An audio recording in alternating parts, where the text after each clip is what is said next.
No Dunkin' Donuts for us? I got the Dunkin' Donuts earlier. That's insane. I was like, damn, do the guests want Dunkin'? I don't know if the guests like coffee or not. That's crazy. Aren't you like a huge coffee drinker? I feel like I see you. You are a coffee drinker? I am, but I feel like now. I see you drinking coffee in like everything. Do you? So you actually seen the show before? I've seen the show several times. That's fire. That's fire. Fire. How are you looking with the audio? We sounding good? Is it recording? Okay. Since your mic is feedback and the live is right, like under the speaker. I'm the first one. Should I turn it down some? Maybe You want me to turn away from the speaker a little bit? Okay. But yeah, I do drink a coffee with everything. This event is sponsored by Coffee Black as well. Coffee Black. Oh, yeah. Coffee Black. coffee though. Let me try to get, hold up. I feel like your mic low. Make sure your shot is clean, man. You know, that's so we don't got any crazy. Sound good? If people miss this podcast, if I know people are walking by, first of all, we're at the Sexy Red Wave Fest, Sexy Red headline, and we got, I think Anicia on the bill. She might have got caught up in Atlanta. You know, the airlines got hacked right now. Microsoft. Yeah. Do you want to actually say what happened with Microsoft before we even get started? Sure, I guess I'll do the question. Apparently what happened. You know what? Grab that mic, just so it can pick up on the recording. Apparently, there's a company that is doing an update from Microsoft. You feel what I'm saying? They manage hacks and cybersecurity in the space. There was an update that essentially went wrong by a company that manages cyber hacks, and that's what caused all of the, the effects with the flights and everything like that, the restaurants, that's what I read, you know what I'm saying? From CrowdStrike is the name of the company. Yeah, CrowdStrike is the name of the company. Boo. You said crowd what? CrowdStrike. CrowdStrike. Yeah. Okay. Yeah, I saw the flights were delayed. I'm actually going to LA on Wednesday for a pod, so I was like, I hope everything is good hard. by then. So just to kind of introduce it, Creative Nation hit us up. They wanted to do some type of podcast at this event. We've never actually done anything before, so if you're watching this video, because this will be on YouTube as well, you might usually see us in the studio, in a quiet studio. Like I was telling Careyann, this is like the opposite of that. We're not in a quiet studio. But yeah, so we made it. I thought the DJs went crazy. Bobby went crazy. We do have a few topics today. We have a few things we want to touch on. I want to introduce our guests. So sitting with me right now is Charles Brown II, Oh, a.k.a. Batman, okay. and Careyann Weinberg. Hello. Just to introduce them a little bit. So Careyann has done a lot. So I didn't even know. So you started the Slow Dive Gallery? I can hear you. You started the Slow Dive Gallery? My partner Charles is the main. Another Charles. Yeah. Another Charles, not this Charles. Charlie. So you and Charles partnered up on Slow Dive. Yeah, and then I definitely came in to help with the operations of that. But we have many different ventures over the years. So just a few things about Careyann. She was part of the creation of Norfolk's first arts district, the Neon District, the former Work Release Gallery entertainment venue. Yeah. The former, I guess, also Slow Dive Gallery. Yep. The Norfolk Street Museum Festival, and Alchemy Norfolk. Actually, what is Alchemy Norfolk? So Alchemy NFK is a artist collective that we started back whenever we were starting a Neon District in like 2013. It was artist studios and like a collaborative space in the Neon. It's actually in what is now Exchange in the Neon. So we had that whole space. It was full of a bunch of creatives, a bunch of people. Like Drum used to come in there and practice and hang out, and just a bunch of people, like all the old crew, and we would have little shows in there, and then it kind of merged or like morphed into more of like just a cooperative where we could go out and do events and stuff. So a lot of these events and things that we've done over the years are basically projects of Alchemy. Okay. And also, you are recently stepped into the role of Director of Economic Vitality for the Downtown Norfolk Council. That's correct. What is that? Can you explain that as well? So it's a lot of titles. It's a big lot old of crazy title. Yeah. So it's a basically economic development. So it's working with the businesses to help retain and attract businesses to downtown, and also work on creative placemaking in order to attract businesses, people, residents to our downtown. How do you retain and attract businesses to downtown?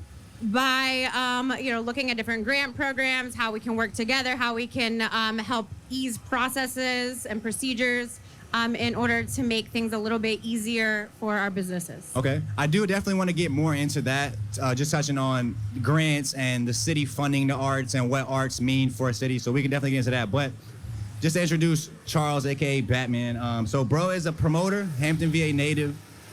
He's former VA leadership coordinator for the Hip Hop Caucus. What is the Hip Hop Caucus, if you want to just tell us what that is? Hip Hop Caucus is a nonprofit organization that fights for environmental justice, voter registration rights, restoration of rights, economic empowerment for Black, brown, and everyone, women's empowerment, women's owned businesses, everything, man. There's a lot of things under that umbrella, but they fight for equality. Okay. You're also the former area director for the VA League of Conservation Voters. Absolutely.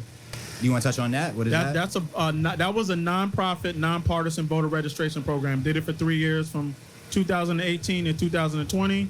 And then I left on a high note. You also served as the Virginia Def Jam promotions rep. I want to get back into that when we touch on marketing and how to get more people involved and aware of our local creative scene, because I feel like we could do like a better job at marketing these things. Sure. But you're also the newly appointed regional organizing director for Next Gen America. Yeah. It's a youth-centric, nonpartisan voter registration organization. Yep, I'm back in the voter registration game. Say that again? I'm back in the voter registration game. Listen, we got a few months until November. So is this getting people to vote for local things or federal things? All everything? the way down the ticket. Okay. Really, it's not about any party. It's about just getting young people back engaged and involved and excited about voting, and period. So just getting them registered to vote. I feel like now politics is like, it's almost like celebrities. Like the people we care about in politics, it's not even their policies. It's their just their personality and their whatever they do outside of their policies. Like that's what gets the young people involved. Yeah, it's our job to educate. So to take away all of that stuff and just focus on what issues are important to you. And it's not even our job to point to this issue or this issue. Our job is just to make sure you understand that there are issues at play, and to make sure that you are registered. So when you get when it's time to vote, that you have the option to vote. That's all. Whatever you decide is on you, but we want to make sure you have the option when it's time. What issues do you find that particularly young people care about the most? The arts, for one, which is very close to my heart. The environment, making sure that there are dollars sent into their communities specifically. Making sure that police brutality is not a thing. Making sure that just elected officials listen to what they have to say, whatever it may be on. So, that's a lot of it. Education is another one. So, Hey. yeah. You have something to say on that, Kelo? What you got? I got something to say, man. Just say something. What you got to say, bro? I feel like as the maybe the youngest person, I don't know, one of y'all might be younger, but I ain't rubbing nothing in, Age is a beautiful thing. But I feel like one thing that young people think about, like actual people who are young, right, is I think cost of living is one, and two, For sure. personally, people that I know, I feel like there's a lot of thoughts about the legalization of marijuana or the Definitely. restoration of rights for people who were involved in that. You feel what I'm saying? Especially when you look at other areas that have metropolitan or cultural attractions that bring young people and retain them. Absolutely. You feel what I'm saying? So they might not be thinking that deeply, but I feel like it's definitely on the docket. like how much does it cost to live where I'm living, and why is it that I can have weed, but if we have weed and you have a weapon, then that's a felony. You know what I mean? Like, why is it like that? Yeah, I've noticed, I feel like we've said this in a pod before, but I've noticed that we all want our area to be like a thriving place for the arts, right? But if you look at these other areas where it is thriving, like you look at Atlanta, you look at LA, you look at New York, all these places have high cost of living. And not only that, they do have a lot of crime and homelessness. So I've been thinking about that, like, if we want our place to be more thriving, like how can we get ahead of those issues? I'm not really sure what the answer is, but I don't know. What you guys think about that? Make money. I feel like the answer is to make money. Listen, I'm gonna always say that young people and all of us, right, need to be just more involved in the political process anyway. Just more attending civic league meetings, more attending city council meetings, anything having to do with the city. They need young voices. If you go to a city council meeting and everybody there is 45 years of age or older, it's gonna skew one way or the other. We need young voices to be in there to actually let them know, no, that's what you care about. This is what we care about.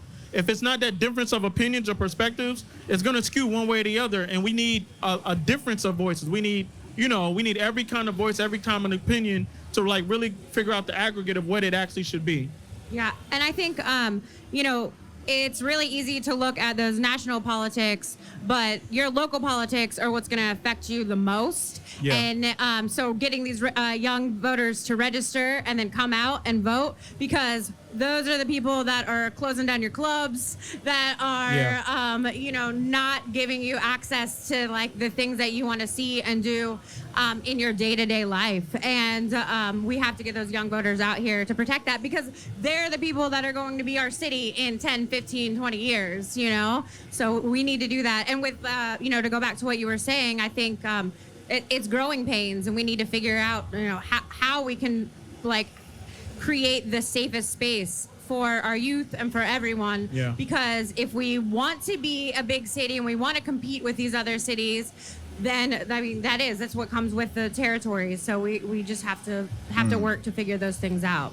Yeah, I feel like maybe is it back to a marketing thing that we don't really think about local politics, because we don't really hear about it. You hear about the presidential candidates, you hear about the presidential race, it's all over TV, it's all over everything, but you don't really hear anybody talking about local politics. I mean, to me, and I'll let you speak too, Careyann, to me, I'm a marketing guy, so most things to me I look at through a marketing perspective anyway. Messaging is, I want to say, and not to point nobody out, but it's terrible, right? And that may not be anybody's specific fault, but like a lot of this information goes out, it's just not done in a palatable way where it can be easily accessed by us. Right? Where does it usually go out at? Like the .govs, right? Yeah, and a lot of it is like dry and just kind of there. And I think the other big part is like there's not as much money behind it as national politics. So I mean, it's oftentimes these local politicians have $10,000, $20,000, and that's almost a lot. The presidential might have like $5 million. Yeah, exactly. Yeah. So like they don't have that reach, and so it's a lot of like grassroots. It's a lot of talking to each other, and they also don't because they don't have that money behind them. They're not putting it out there the right way, So like, I have a couple friends and stuff that are running for Norfolk City Council coming up and things, and like their signs aren't the greatest. I'm like, your sign needs to be big and bold and like whatever. Is it in their minds like, are they thinking about trying to market to younger people, or are they just focused on the older crowd? They are, but I don't think they know necessarily how to do it right all the time, or the right people to connect with, And so I think it's also important for those of us who are maybe, in that center, in that middle there, to help try to like bridge that gap. Yeah. No, she brings up a really good point. Actually, you both do. So the thing is, if you're an established elected official, you probably are marketing mostly to the established base, right? Because there's a proven track record. If you're voting, then you're going to continue voting for the rest of your life. The real problem in the gray area is all of the people that they need to be trying to reach that have either disengaged completely or just haven't been voting yet, and trying to figure out how to reach them in a way where we can get them, again, involved. If the marketing or the messaging isn't good enough for them to feel like they should be opting into this thing, then they're not going to, and that's what we're seeing, right? And so figuring it out, and let me say this. Some of the best politicians I see are those that figure out how to market to the established base and then the youth. We saw that with Obama. He did a really good job of making sure traditional marketing methods were used, the pamphlets and the speeches and all that kind of stuff, but then using social media for the youth and getting the messaging out that way. Even in that time, like when Obama was president, like social media wasn't as heavy. It was early. Like that was a time where like social media was like a kid thing. Yeah. Like corporations and businesses and governments didn't have Twitters and Instagrams. Like it was just like kids for real. Then you see. It probably stemmed from them seeing how great of a marketing tool it was. So businesses started getting on it, realizing they can make sales using it. They can you can push propaganda through it. That's where everybody was getting their information from. Yep. Okay, so we're touching on marketing with like politics, local politics.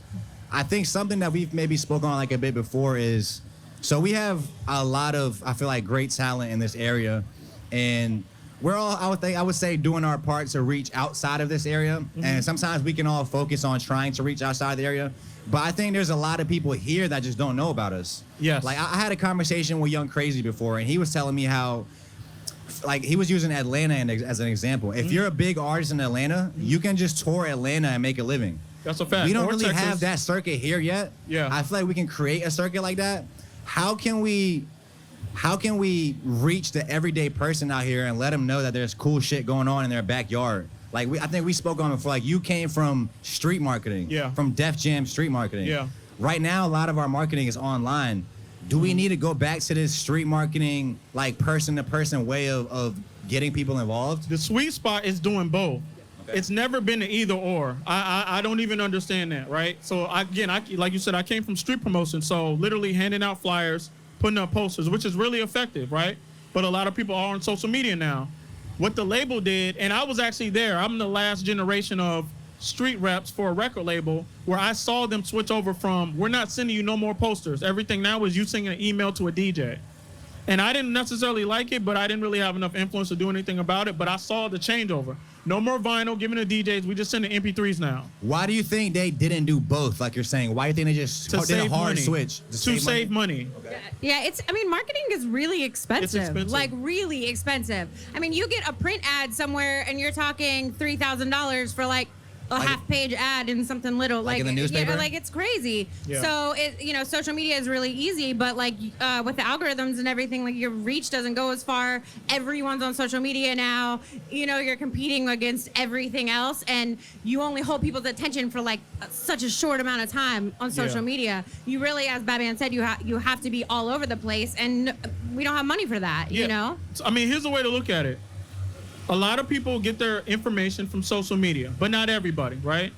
There are just as many people, if not more, right, that get their information from word of mouth, from just calling somebody on the phone, conversations they have moving around, or a billboard they see, stuff in real life, right? To make sure that you don't miss anybody, you should have a comprehensive plan that covers both, so you get the most amount of coverage and impact for the money that you're spending on your marketing. How does street marketing look in 2024, if that was a thing? To me, I like what people are doing with the mobile billboard trucks. I like that. I've actually seen some mobile billboard bicycles. I think I want to start using those, like on the boardwalk. They kind of utilize those. Or when people do like Where's the billboard at on the bike?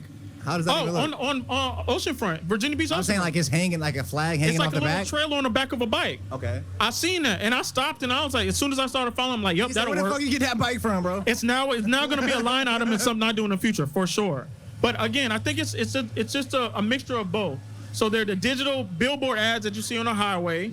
There are flyers and posters, which will never be a bad move. Because if you put some physical posters at the right intersections around Hampton Roads, that will always work. Think about this. When's the last time you've seen a bunch of posters on poles around Hampton Roads? I guess the only time I see it is for like politics stuff. Exactly. So vote for this mayor, vote for this governor. So if somebody started doing it tomorrow, they would be leaps and bounds ahead of everybody else if they were also doing some social media Like because they're doing artists and more. shit. Yeah. They're doing more than the Actually, average artist. I would say I think that's why like Lava Fest will have like a lot of people at those. There's like certain groups that like are doing it because often I think that like maybe they have a little bit older audience and so like they're like just kind of going in that lane a little bit more than maybe the younger people are. Yeah. But it's there. I mean, if you go into every coffee shop or every like whatever, every bar you go into, whatever, and you're seeing the same image over and over and over, and then you see it pop up on social media and you see it pop up, you're Repetition. gonna remember that shit,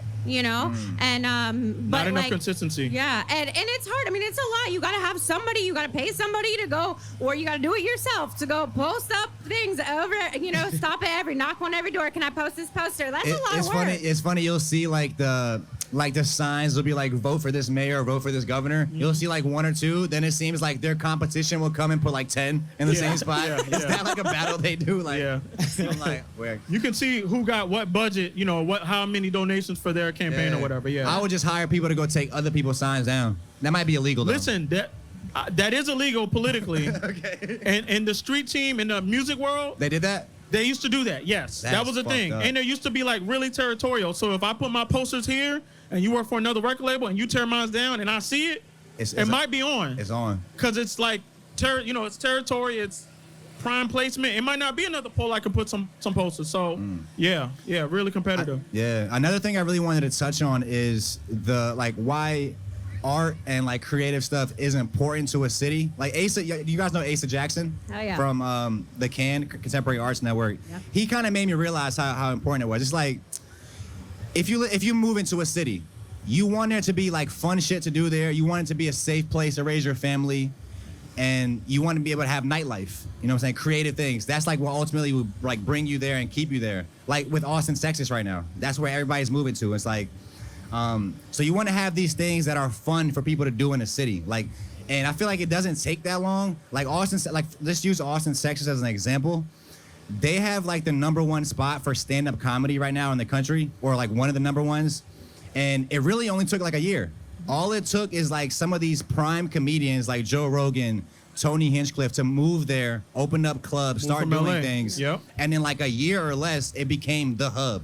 So that's why I feel like it's not that far-fetched for us to think that we can do something like that in the 757.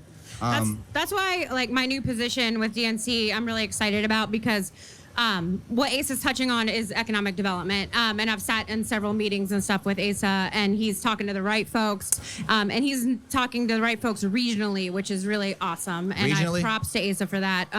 Because I think, you know, I at least hear it with what I do over and over again, but that regionalism is where we kind of screw up as a whole, because we're too busy competing against city to city. Like, is Norfolk or Virginia Beach better, blah, blah, blah, when we could be all together, and then we could be competing against Atlanta and Austin and all these other Also, places. side note on that is just we think of our area as fragmented, like 7 cities. Exactly. But if you put it all together, That's what I'm saying. It's a pretty big circuit. That's exactly, like, regionally we're huge, and we could have major impact, and we need to be thinking about how much the entertainment and arts and culture industry can help bring people in, bring tourists in, that then trickles down to our businesses, trickles down to our, you know, money for roads, trickles down to our education, trickles down to more safety, you know. So those concerns that are maybe scary in order to have more entertainment and stuff would be, you know, they come hand in hand. You get a little resolve on that whenever you start seeing the income come in, or the revenue come in from the tourism and everything that comes from that. What are some ideas you guys have been talking about in these meetings, in these closed backdoor meetings that we never hear from? I mean, Ace has just been going around really trying to lobby, or, you know what I mean, like preach how important that is. And he's a great person to talk to. He has some awesome studies, and I need to look back through some of that. But there's been some crazy studies done. What kind of studies? That's why I'm like, talk to Asa, because he has them, and I need to go back to some of those. Okay. That show what the entertainment, arts, and cultural impact does to a community, to a city. And he's just been really trying to talk to the right people through different economic development offices, the cities, different cities' economic development offices, and then the regional economic development councils, in order to try to get them to understand. Because really, it's trying to convince these older generations how important arts, culture, and entertainment is. For so many years, that was the first thing to cut out. Why? Because it seems like it's just fun. It seems like, Fun is important, though. Right, but whenever you're comparing it to education and safety and all that stuff, in many people's minds, it's the first thing to cut. You know, you're like, oh, well, we don't need the fun. It's just, think about if you're making a budget at home, what do you cut out? You start cutting out your Netflix and your, you know what I mean? Nah, If don't cut out the fucking Netflix. We need a Netflix. That's not getting cut out. Right. That's how our generations, I think, Right. you know, because we're like, well, we're not going to be productive if we don't have the fun to balance that, you know? Yeah. But, yeah, that stuff is what drives creativity in everyone. It's what makes us excited. It's what makes people come. And, you know, it's been really easy to think of those higher art organizations as the things that drive, like, no one has any problem thinking about if Virginia Arts Fest is going to bring in enough money, you know, towards our taxes and how important that is. But we have to think about, like, the little guys, The too. underground scene. Yes. Yeah. And how important that is. A lot of the, like, if you're looking at mainstream music and stuff, a lot of that culture starts in the underground, and it kind of trickles its way up to the mainstream. A lot of times it gets stolen from the underground, and they'll copy the same things that they're doing Did you want to add anything to that? I mean, I think that there's a lot of truth to what you're saying. I mean, anything that sounds trendy.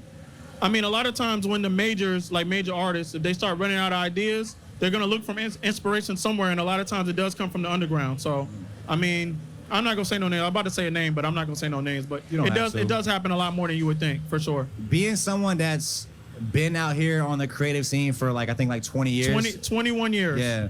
What do you think? Because I've been creating out here probably since 2017, 18, so not as long as you, but decent amount of time. What are some things you noticed that have changed about our scene, maybe positive or negative, since you started to now? I mean, really, it's not really too much negative. Everything has basically been for the positive. For one, it used to be competitive in the bad way. And what do you mean by that? Where things could get physical if somebody felt like somebody else's movement was gaining a lot of traction and maybe theirs wasn't as much. Okay. Again, people would get territorial a little bit. There would be a lot of backbiting and all that kind of stuff. Now it is, I call it wartime, and now it's like peacetime. Everybody is a lot more collaborative than they used to be maybe 15 years ago, for sure. I think the talent level is about the same, if not a little bit more now. There's always been talent, but the ability or the people wanting to, really outreach, right? The really, hey, let's work on something together as a creative and an artist, or an artist and an artist, or a record label and a record label, or a promoter and a promoter. That didn't happen as much. And the fact that there's so much of that going on, and it's really creating these new platforms, these new events, these new initiatives, it's like a time of peace. It's a time of creation, and I'm loving what I'm seeing. So I do my best, as I'm sure Careyann does, to encourage that as much as we can in where you guys can see it, but especially behind the scenes. I know we both probably take a lot of phone calls. Charlie, my wife, everybody's probably taking a lot of phone calls trying to encourage, trying to facilitate, but it's worth it. So And I think that from the entertainment industry to our business community to even our, back to the regionalism with our city, I always am trying to preach collaboration over competition, because that's really where we grow, whenever we can try to figure out how to work together, try to fill in the gaps, try to find our niche within those the greater community, we're all gonna go further. Also, I feel like the term, competition got perverted in a way. I think the real meaning of competition is where both people get better, not one side loses. Yes. Yeah. But now it's a thing where if I win, you have to lose. I don't think that's the case. Yes. It shouldn't be. Shouldn't be. Okay. Everybody's trying to get to the same place. Yeah. And most artists aren't in the same lane, so it really shouldn't even be a thing. I just got a 5-minute warning, so we got 5 minutes left from Kelo. So really, last thing I wanted to touch on is this creative bill that we're trying to get passed in the city. It's the HB 642 bill, which is going to give grants of up to $20,000 to creatives in the area. Do you guys think this has a chance of getting passed? How do you think this will impact creatives in the area? That type of stuff. Yes, I think it has a good possibility to get passed. Thanks to the hard work by Delegate Jackie Glass. We got to give her props.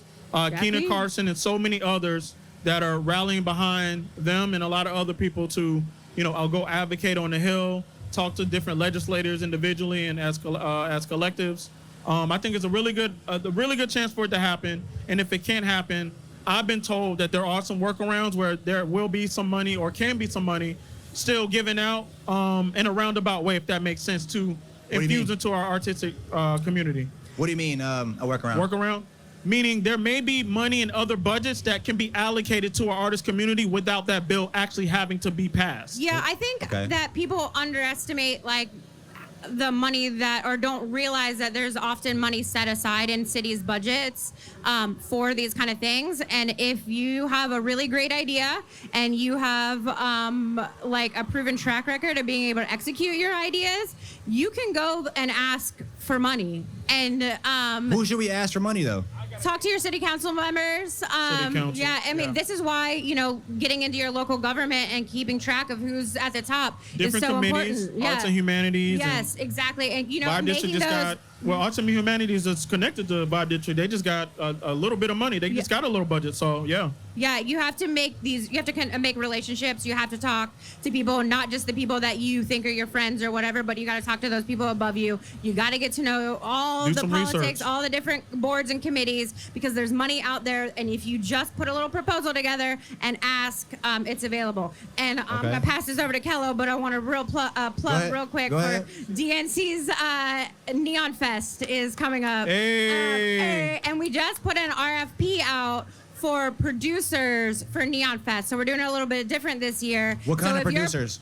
For like event curators, so music, art, This your guy whatever. right here. This your guy right Yeah, here. no, that's Kelo is on the committee with us too. So go to downtownnorfolk.org or Neon Fest.